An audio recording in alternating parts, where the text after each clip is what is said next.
Enfermidades, desemprego e muitas lutas marcaram a trajetória de Janaína Salgado. Ninguém a culparia se ela desanimasse, mas ela consagrou sua vida e sua família ao Senhor, crendo no milagre, e Ele chegou para restaurar tudo o que havia sido levado pela dor. Olá, Janaína Salgado, seja muito bem-vinda ao programa Prova Viva. Olá. Que história já, né, de mover do Senhor na sua vida. Fica muito à vontade para compartilhar com detalhes para nós aquilo que o Senhor fez na sua vida. E por que você está aqui, né? Prova viva, né? É verdade, Adriane. Foi um tempo difícil, né? Mas nem sempre as coisas são fáceis para a gente. Né? Antes de você, então, contar especificamente sobre a história em si, dos acontecimentos com seu filho e com seu esposo, fala um pouquinho de você, quem você é, de onde que você vem, a sua fé cristã também, de onde ela vem. Eu fui criada ali na região do Barreiro, né? Em Belo Horizonte. E nasci numa família que não era evangélica, não era muito de ir à igreja e tudo, mas eu desde criança tive uma busca. Eu tinha essa busca, essa vontade. E eu estudava num colégio que era uma congregação agostiniana, né?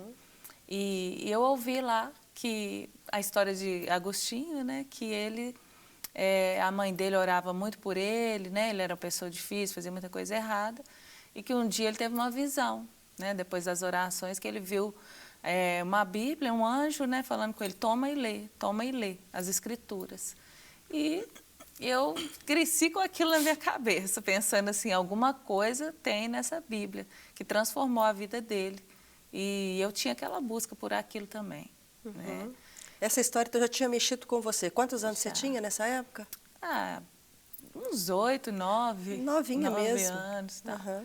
Eu segui ali procurando fazer as coisas ali que o colégio mesmo indicava, era um colégio católico, né? Mas com 14 anos eu busquei mesmo ao Senhor. Sim, queria mais, queria algo que preenchesse. Eu tinha muito pesadelo, terrível, queria que as pessoas me dessem a mão para eu dormir. E com 14 anos, um vizinho meu falava do amor de Jesus para mim e eu entreguei minha vida para o Senhor. Meus pais não eram evangélicos, tinha uma irmã que já era, mas eu entreguei eu mesma, por mim mesma, né? E fui crescendo ali no Evangelho. Mas aí você começou a frequentar algum lugar, alguma igreja? Comecei a frequentar uma igreja batista. Com a sua irmã ou com esse vizinho que havia te levado? Com o vizinho. Minha irmã era de uma outra igreja, presbiteriana. Com o vizinho e tal. E as minhas amigas ali, filhas desse vizinho. E comecei a frequentar e crescer ali. Né, no Evangelho, amava. Tinha que orar para meu pai deixar ir no acampamento, né?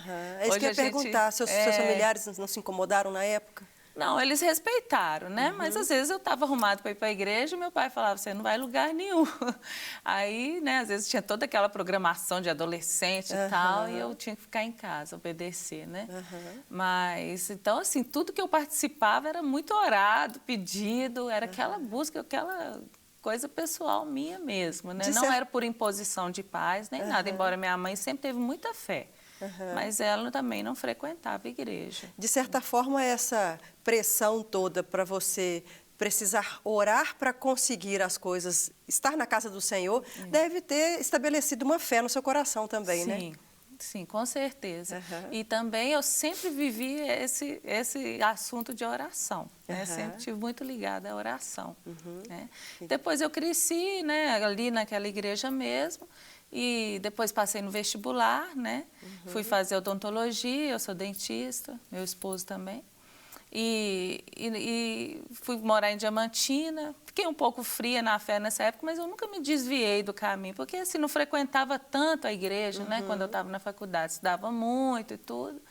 Fiquei mais fria, assim, mas quando eu formei e voltei para Belo Horizonte, eu comecei a participar de um coral chamado Continental Singers Brasil, um coral que cantava, dançava, né, gospel, e apresentava no Minas Centro, Palácio das Artes, e esse coral me fez crescer muito também na fé, porque antes de fazer as apresentações, você tinha que fazer uma prova toda vez, todo ensaio, e com conteúdos bíblicos que eles direcionavam, e se você não passasse naquela prova, você não ensaiava. Sério? Para ensaio, você Para não participava? ensaio. Uau, que legal, Todo hein? ensaio tinha uma prova. Aham. E com isso eu cresci muito no conhecimento assim, da palavra mesmo, Aham. fui sendo firmada, fundamentada mesmo na rocha, né? Aham. Na palavra e tudo. Aí- E depois disso eu me casei, né? Aham. Casei e tive 2 filhos. Você já casou com o esposo, já era cristão? Não, ele não era cristão. Uhum. E foi um outro processo. Esse é outro testemunho que outro conta, é outro prova viva, programa. viu? Depois ele tem que vir aqui contar. Mas Mas tudo foi bem, um vocês processo, foi um casaram. milagre, né? Deus fez um grande milagre na vida dele, de oração, uma oração minha mesmo e tudo. E Deus transformou também a vida dele. Algo maravilhoso mesmo, uma guerra, uma batalha. Um Mas, resumo sim, da sua vida, então, assim, nesse período aí, inicial, antes dessa situação que aconteceu, que nós narramos, uma família tranquila, uma família evangélica, uma família temente a Deus, que vive e confia no Senhor, era isso? Isso, teve um tempo que ele não era evangélico, Sim, né? Mas sim. depois disso era isso aí, né? Aí chega no fato, então. Aí aconteceu Antes do um meu dia- filho, meu primeiro filho nascer, ele já tinha se convertido. Aham. Aí nasceu o Samuel, que é meu primeiro filho, que hoje tem 16 anos. E depois, de 4 anos, nasceu o Natan. Né? E quando antes de eu ter o Natan, Deus falou comigo que eu ia ter um filho chamado Natan. E aí o Carlos, meu marido, ele foi escrever o nome dele, né, o nome do Natan, aí não sabia como que escrevia e tal, colocou N-A-T-A-N. E Deus falou com ele assim, coloca um H. E aí ele falou assim, mas por que o H? Ele foi olhar, né, porque que significava aquele H em hebraico, e era o sopro de Deus. E Deus mandou colocar esse H no Natan, colocamos N-A-T-H-A-N. Mas a gente não tinha nem noção do que o Natan ia passar um dia, né? Que Deus daria realmente um sopro de vida novo nele. Então, o fato que você vai contar agora é com o Natan. Isso. E que ano que foi isso? Quantos anos ele tinha? Foi no ano de 2012. Natan tinha 5 anos. Ele tinha acabado de fazer 5 anos. Né?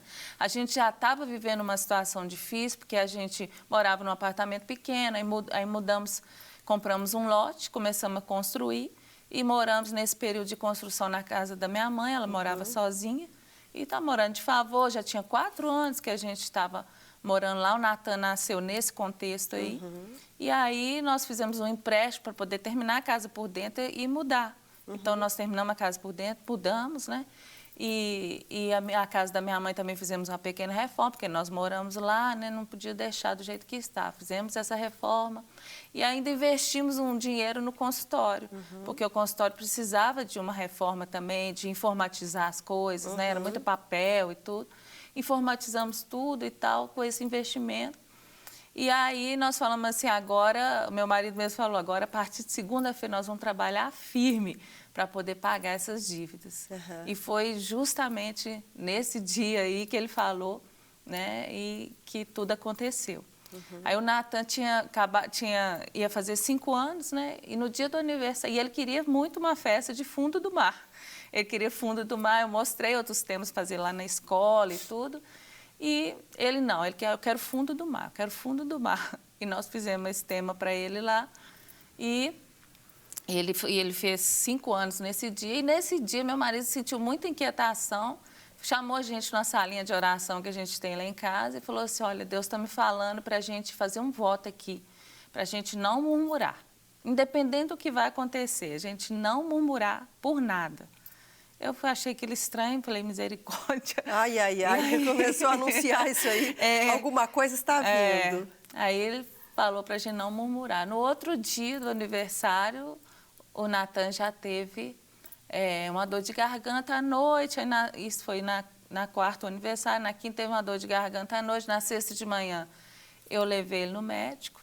O médico não viu nada demais e tudo, ele passou mal na escola, né? E ele queria muito que a gente fosse na escola esse dia, quis ir, porque tinha um negócio de um vulcão que ia entrar em erupção, né? E era uma experiência, ele estava muito empolgado, mas eu cheguei lá e tinha vomitado, ele estava muito, assim, cabisbaixo, né? Que não era dele. Isso foi na sexta-feira.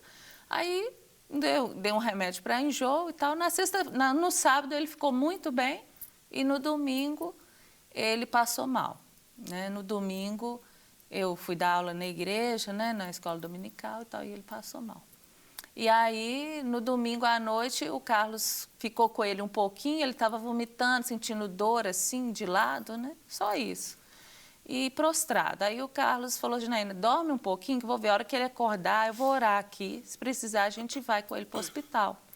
E aí, era meia-noite, o Carlos acho que cochilou do lado dele assim, eu fui para outro quarto. E o Natan acordou gritando de dor, né? Ele deu aquele grito, subiu na cama, desesperado. E o Carlos, que já vinha numa situação de estresse, de pressão também, assustou tanto com aquele grito dele, aquele desespero, que ele caiu, né?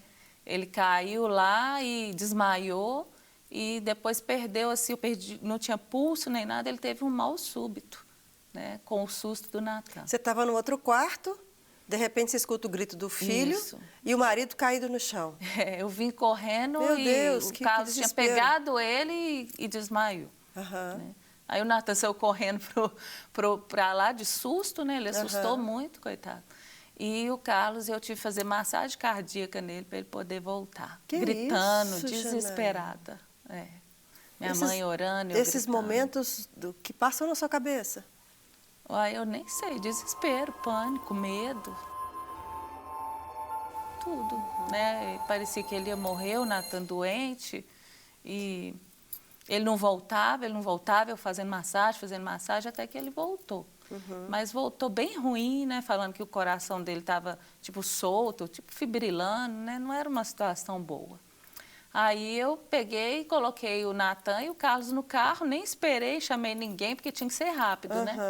Coloquei os dois no carro e fui. Porque você da área de saúde também, você sabe algumas coisas que poderiam estar acontecendo que eram emergenciais, né? Eu falo que a ignorância é protetora, né? Então, assim, às vezes não saber de certas coisas é até menos angustiante, né? Então, como a gente sabe, não foi muito fácil.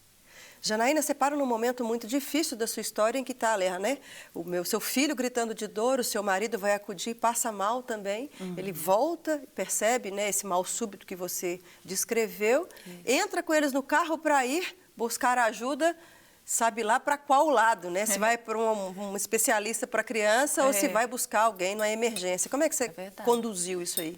Adriana, peguei o carro e eu estava ali no Barreiro, então eu fui para o Biocor, né? Eu pensei de coração e tal, Biocor, e subi ali a BR e fui. Mas na hora que eu estava subindo a rampa ali para pegar assim, a estrada para Nova Lima, eu vi que o carro não estava acendendo farol. Eu não enxerguei mais nada, porque na rampa não era iluminado. E aí eu parei no meio da rampa, morrendo de medo de um carro bater, e sempre falando, Carlos, você está acordado, você está passando mal. E aí o Carlos, eu não tinha farol, o farol não estava funcionando, cheguei até ali sem farol. Que isso? Aí eu peguei, o Carlos falou assim, acende o farol alto, quem sabe? E aí eu acendi o farol alto, né? E ele pegou e eu consegui chegar lá. Mas ali eu já sabia que para aquele tipo de situação que eu estava vivendo, precisava de muita luz, precisava de algo, né, uma interferência mesmo, que era uma guerra, era o dia mau, é o dia que parecia que todos os canhões do inferno estavam voltados para nós. Que ali era só o começo de uma grande luta mesmo. Né? Aí eu deixei o Carlos no Biocor, porque na hora eu nem lembrei que o Vila da Serra atenderia adulto também, porque associei com o coração, eu deixei lá e falei, Carlos, vou ter que ir, sair carregando de madrugada o Natan, que nem estava conseguindo andar mais, para o Vila da Serra. E aí o Carlos ficou lá, o eletro deu alterado, eles internaram ele e foram fazer exames, pesquisar, né, o que ele tinha de fato e tal. E ficou internado. E ele foi evoluindo, porque puseram um acesso nele para fazer alguns exames, tomar contraste e tal, e através daquele acesso ali, ele pegou uma bactéria também hospitalar e teve infecção hospitalar grave. Meu pai do céu! E nesse meio tempo, eu fui para o Vila da Serra com o Natan, eles suspeitaram de apendicite, fiquei 2 dias no PA lá, sem diagnóstico, ele passando muito mal mesmo tomando Plasio, ele estava vomitando, dor, prostração. E eles achando que era apendicite, o pneumologista avaliou ele, não viu nada e tudo, mas depois desses 2 dias muito difíceis, internou ele.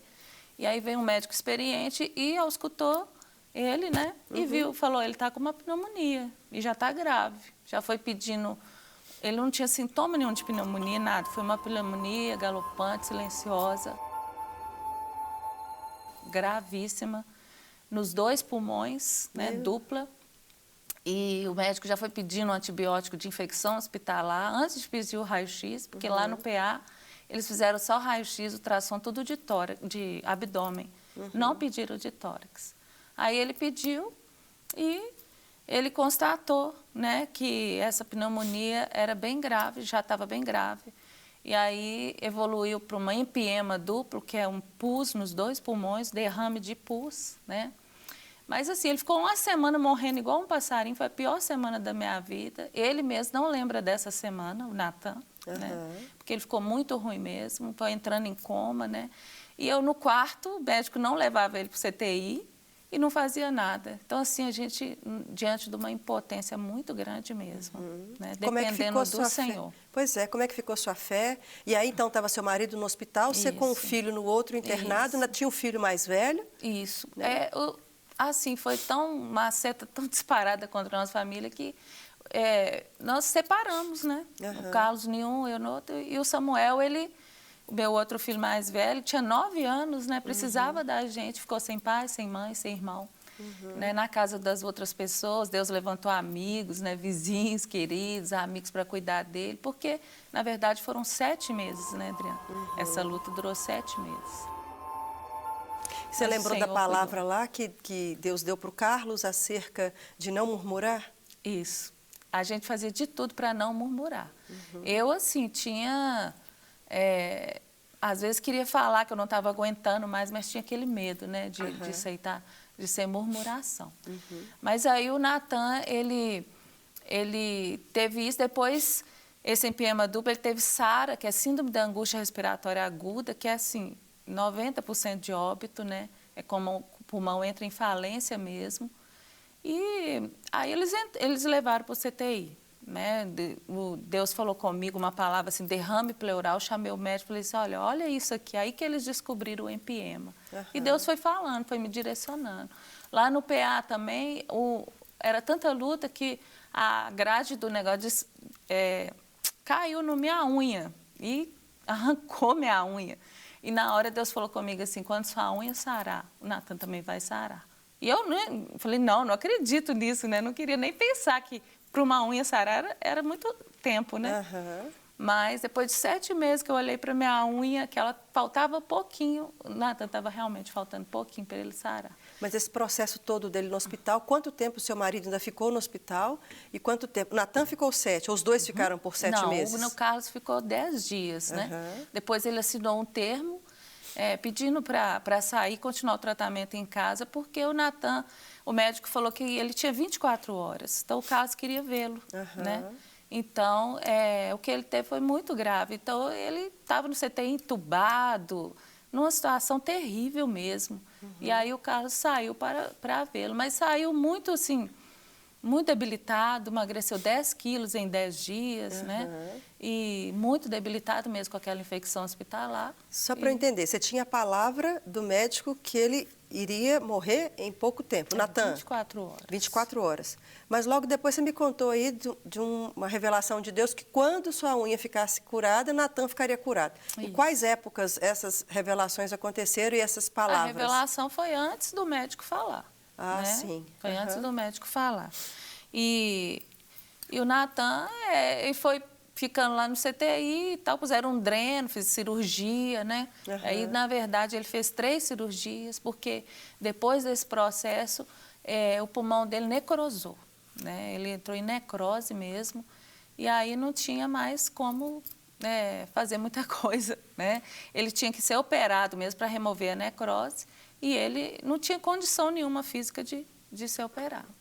Mas aí Deus entrou com um médico lá corajoso, né? Ele fez a cirurgia do Natan, pediu essa intervenção e o Natan foi melhorando. Depois ele teve várias sequelas pneumotóricas, várias coisas que foi demorando, né?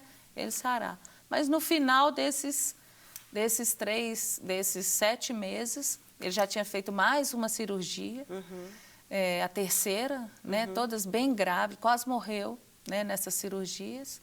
Nós o entregamos para o Senhor, né? Falamos que ele era do Senhor, se aquilo ali, se a minha vontade dele ser curado era mais egoísmo meu de ter ele comigo, né? É que o Senhor dissesse não para o meu pedido, né? Que se ele fosse uma pessoa para viver aqui na terra e que envergonhasse o nome do Senhor mesmo, que ele trouxesse algo ruim, né? E ele estivesse vivo só para me satisfazer, que o Senhor o levasse, porque o Senhor era soberano. Mas né? Deus havia Fiel. mandado colocar o H no nome porque era um sopro de vida. Né? E Deus tinha um propósito Tinha um na vida propósito. dele, né? Sobrenatural. Aí, só para finalizar, nesse tempo todo que você ficou, esses 7 meses, vocês não trabalharam porque Não. ficaram por conta de cuidar, né, do Isso. Natan e ainda pagar, de repente, talvez fisioterapeutas e muitos profissionais para dar suporte a isso. Foi. Nós Provisão de Deus o tempo todo, né, todo Janaína? o tempo inteiro. Deus mandou pessoas maravilhosas para nos ofertar. A gente nunca pediu nada. Mas o Senhor, né, sempre enviava essas pessoas e nós fomos vivendo assim. O Carlos foi começando a trabalhar aos pouquinhos, porque debilitado e tal. Até o consultório engajar de novo foi bem complicado. Ano passado que nós conseguimos pagar as dívidas daquele ano, de 2012. E passaram esse tempo todo vigiando para não murmurar. Gostei dessa palavra. Isso aí. Foi terrível. Janaína, muito obrigada. Eu sei que o testemunho ele tem outras nuances, né? Isso. Mas eu acho que o recado foi dado. Amém. Deus abençoe a sua vida, abençoe o Natan, abençoe o Carlos, o Samuel. Obrigada. Que vocês sejam realmente, continuem sendo família na presença do Senhor, que honre o nome dele. Amém. Deus abençoe. Obrigada, Adriana. Salmo 43. Pôs um novo cântico na minha boca, um hino de louvor ao nosso Deus. Muitos verão isso e temerão e confiarão no Senhor. Que alegria poder ter nos lábios um cântico de vitória após percorrer um tempo de deserto e dor. Que prazer poder entoar louvores ao nosso Deus ao ser resgatado por Ele e ainda ser colocado num lugar seguro. Que nova canção não é essa, senão o somatório dos agradecimentos de todos os feitos do Senhor em nossas vidas? São canções novas de fé que descrevem as experiências que foram acrescidas no percurso da vida, além do desenvolvimento da confiança no Deus Todo-Poderoso que tudo vê. Acredito que o Senhor nos permite passar por situações que gerarão no final cânticos de alegria e vitória, para ainda utilizar da nossa fé nele para completar a sua obra na vida dos que observam o seu agir em nós. Porque a ação de Deus é completa. Ele atende nossas orações, dando-nos a resposta para as nossas necessidades e ainda utiliza desses milagres para impactar os descrentes no seu poder e misericórdia. Já ouvi muitas pessoas dizerem que quando elas passaram por dificuldades, os incrédulos perguntaram a elas: aonde está o seu Deus que te deixou passar por isso? Se Deus é amor, por que tanto sofrimento? Onde Ele está agora que não te cura e te tira deste hospital? Mas o que precisam entender não é quem Deus é, mas qual a minha fé em quem Ele é. Pois Ele continua sendo Deus e faz o que acredita ser melhor. E manter a sua confiança nele vale mais do que ter uma cura física. Em muitos casos, o tratamento de Deus conosco não se limita a essa cura, mas a fraqueza da alma, os medos, a frieza e a idolatria. Quantos casos Jesus mencionou após curá-los que pudessem seguir em frente, pois a fé os havia salvado? Eles receberam a cura física, mas a ação de Jesus alcançou o mais profundo da alma e o mais distante, a eternidade. Então a questão a ser respondida não é onde está Deus e por que não faz nada, mas onde e em quem temos colocado a nossa fé. Daí a importância de sempre dizermos em quem cremos, que tem poder para realizar, mesmo quando ainda não se tenha recebido as respostas de orações. Você pode achar que não possui um testemunho impactante para contar para as outras pessoas. Isso só se você desconsiderar que manter firme em Jesus não seja motivo de relatar a graça e a misericórdia do Pai. Toda a sua fé desenvolvida, todo milagre recebido precisa ser compartilhado. Pois através desses milagres, seu relacionamento com Deus melhora, gera gratidão no seu coração, traz paz e esperança e por causa dessa ação outros virão, temerão e confiarão no seu Deus. A bondade de Deus revela o seu caráter. A sua fé em meio à luta gera perseverança em você. O testemunho compartilhado proporciona novos filhos e adoradores de Deus. Se o Senhor te colocou em lugares altos e seguros, cante louvores de vitória, Mas não se esqueça de estender a mão aos que estão firmados na areia, pois a sua atitude pode se tornar as primeiras frases da nova canção desses novos filhos de Deus. Aguardo você comigo na próxima semana para mais um Prova Viva. Deus te abençoe. Não quer ficar um segundo por fora da nossa programação? Agora você pode nos acompanhar através das plataformas digitais. Não perca tempo, acesse, curta e siga-nos. Fique por dentro de tudo o que acontece por aqui. Rede Super, inspirando você.